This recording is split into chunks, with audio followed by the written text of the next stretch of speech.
members, that's us back into open session. So I'll just ask the clerk to speak to what was agreed there and the content of the discussion. I think maybe the last point was just missed, and I'm happy to cover that at the end if that's helpful. Yeah. Sure. So the committee consulted with its bill clerk and agreed to request further amendment advice on issues of inclusivity and in relation to the Human Rights Commissioner's evidence yesterday.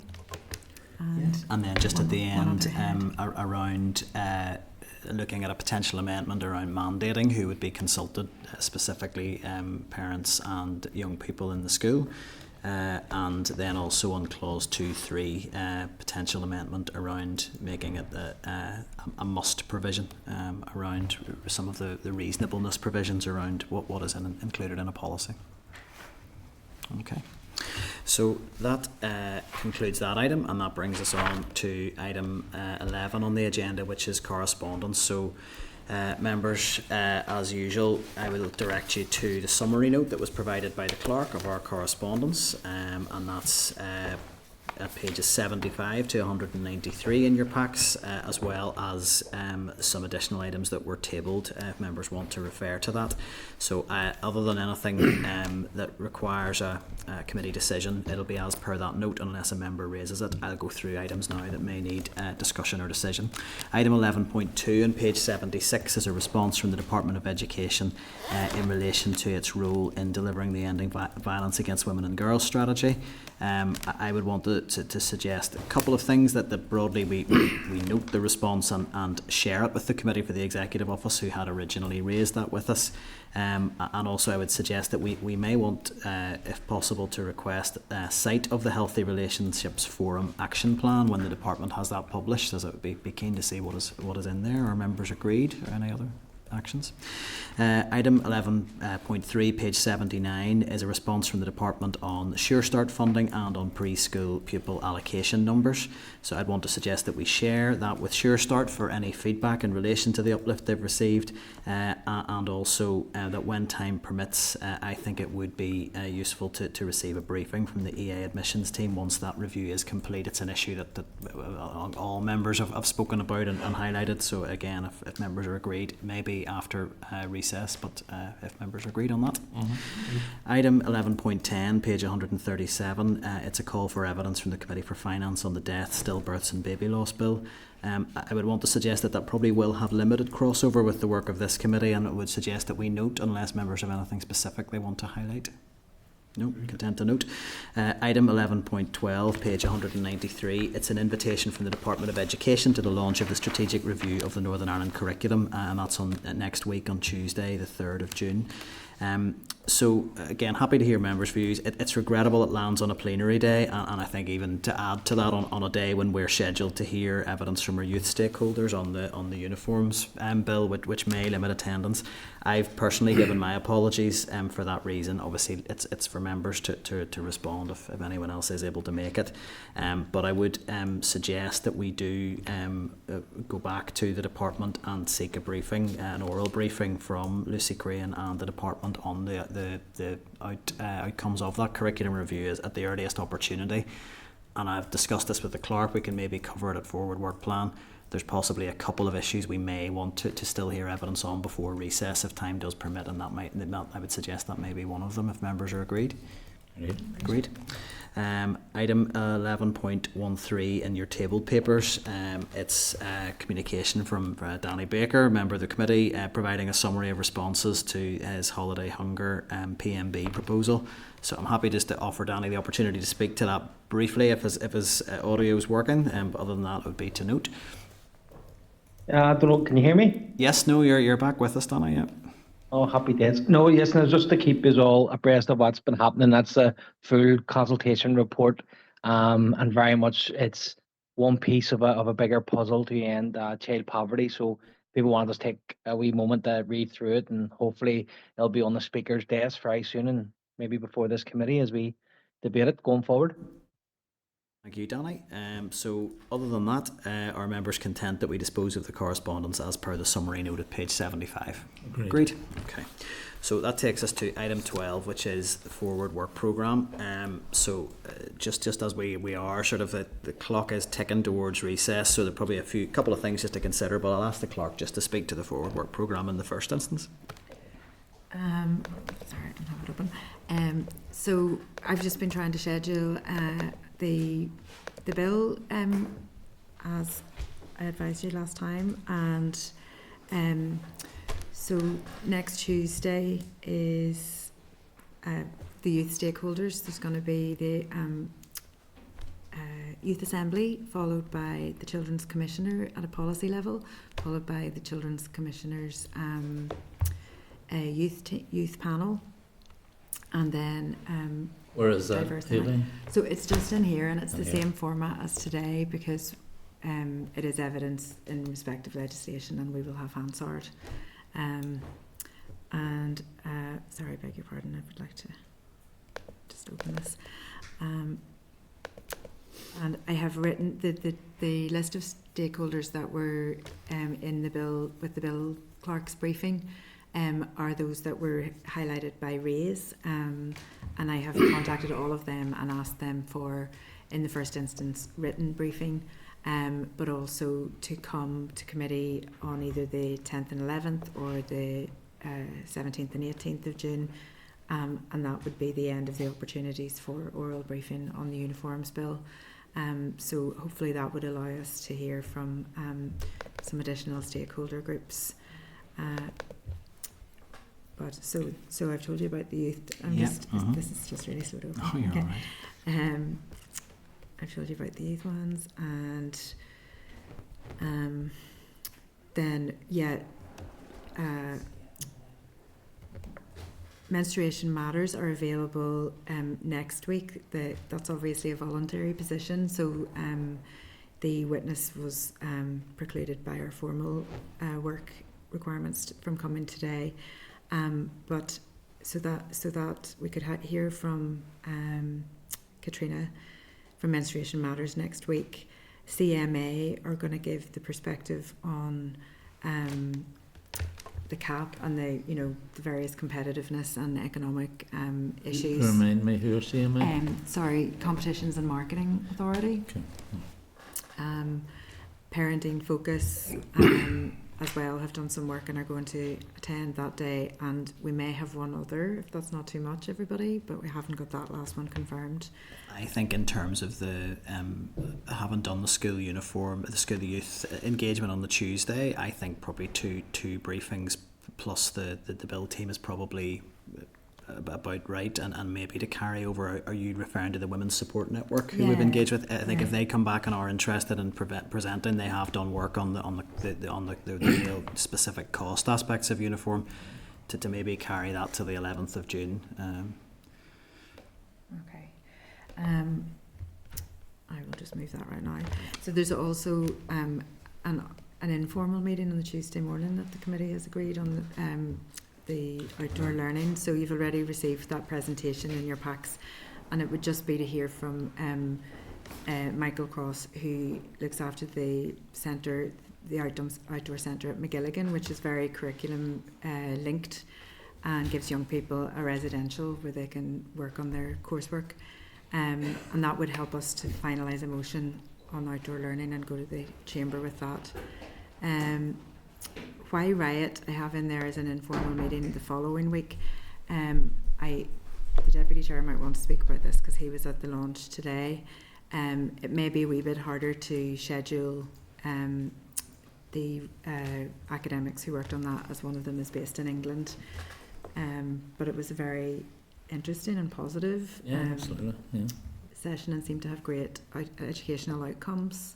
Did you want to say anything about it, Pat? Oh, no, it's a very interesting piece of research and seems to have produced good results in terms of the work that was done on the ground, in terms of encouraging young people who might previously have been involved in antisocial behaviour. That the heading of the research is Why Riot, so it's kids who were involved in in that riding a few years ago at Lanark Way and stuff. So it's useful. It might be better to get the actual research first and then invite them in at some later stage. So everybody has the executive summary in front of them. Just there was a QR code to access the actual research, but yeah, I'm sure it wouldn't be too hard to get. It was 55 pages, so we just printed off the first page.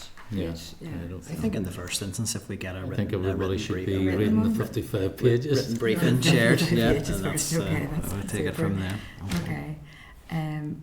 Yeah, and so the 10th and 11th, the 11th, so if we move Women's Support Network to the 11th, we also have a perspective on, the circular economy of school uniforms. A young woman called Environmental 80, which is the Irish for clothing, and that she's likely to come on the 11th of June.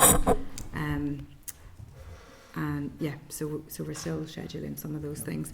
But if the committee is, beginning already on the 11th of June to have a first look at clause by clause, what it can agree and what are the sticking points, then, as the chair said, it may be that before summer recess, you could hear a briefing on the curriculum review, or the, an EA maybe placements for SEN before the summer.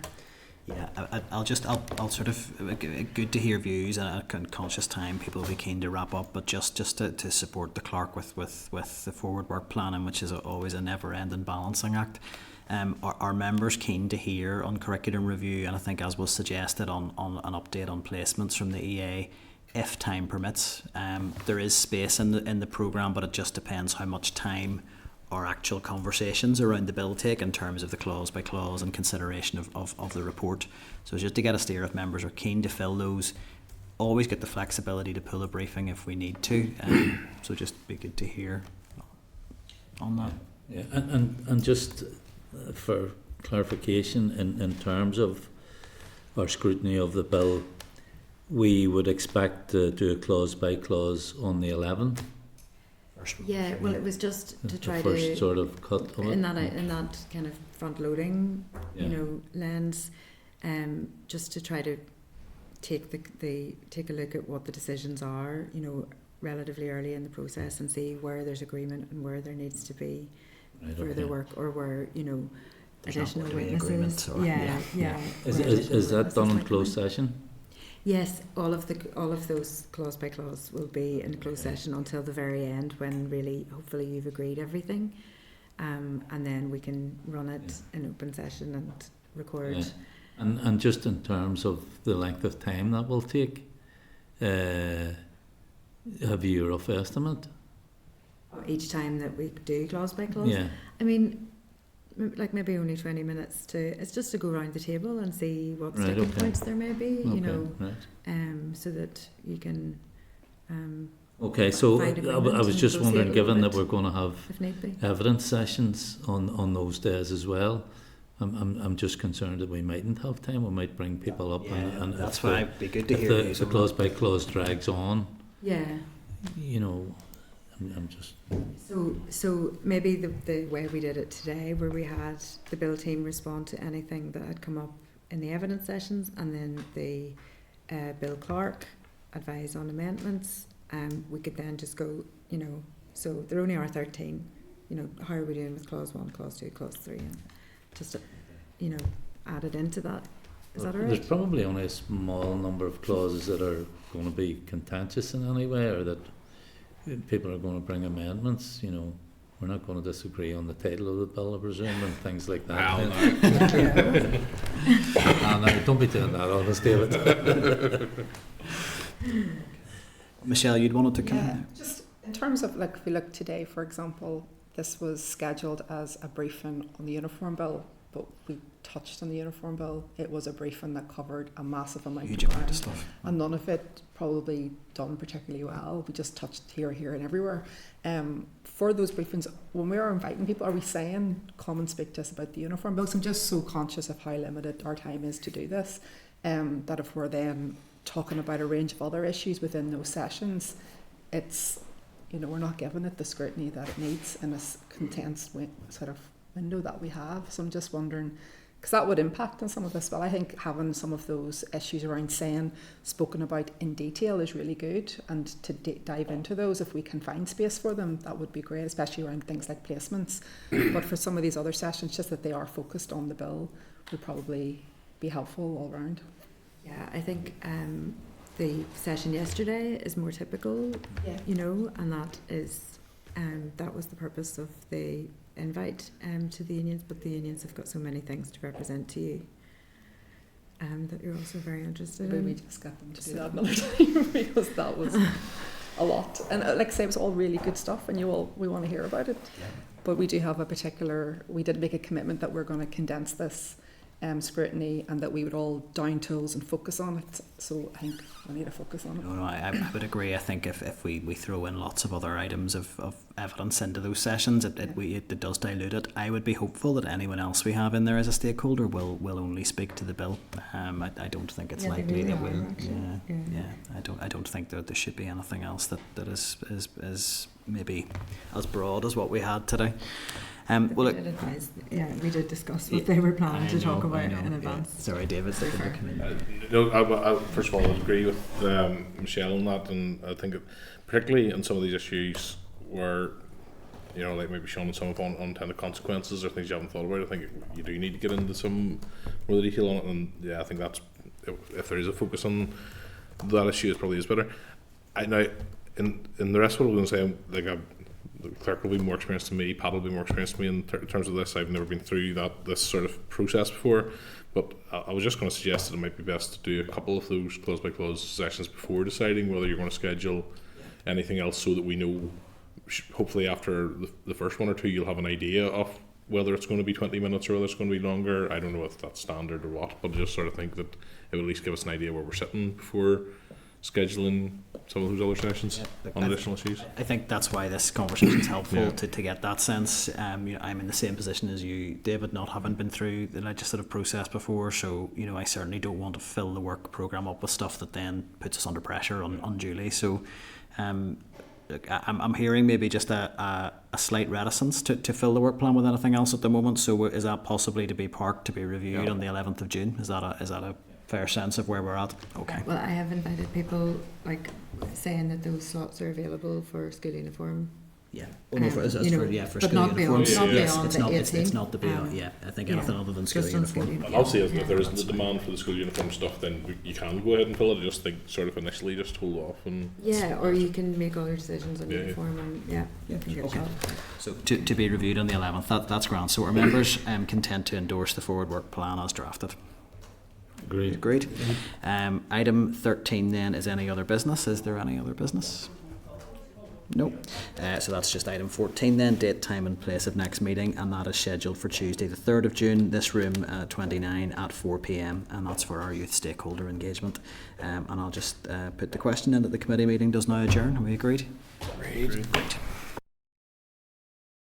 Committee Room 29, sound.